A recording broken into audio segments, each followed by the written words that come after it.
Today I will show how to implement table view with dynamic height cell in the most easiest way, just in storyboard.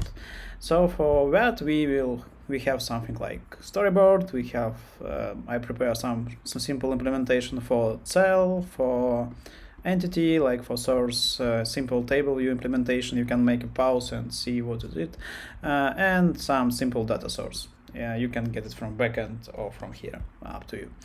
Okay, let's go to storyboard and let's add table view first, of course, and let's make a simple constraint here. Okay, I'm really big here. Let's move right away.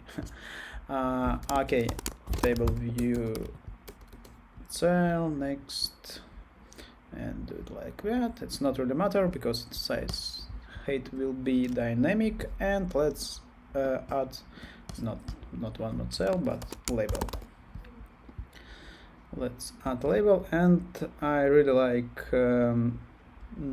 something like stack view, and let's embed in vertical stack view that label. And here we have label. Let's copy paste it, and let's add simple constraint to stack view. So stack view will resize table view cell, labels will resize stack view, so it works in that way. And let's make like vertical priority for title a little bit bigger. Okay, maybe like that. Okay, just to avoid some conflict between labels. And let's make label like bold, just to understand that it's title, not subtitle. 26.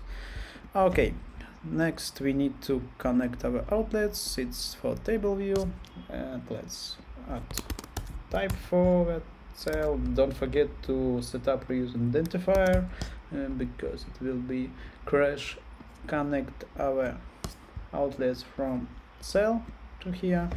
And I think that's, I forgot one more thing. Don't forget to make labels multi-line. You can do it right here, and let's run. It's building, and you can see our table view with some dynamic cells. So that's all. It's easy. If you have some questions, just write me in Duckshout app. Bye bye.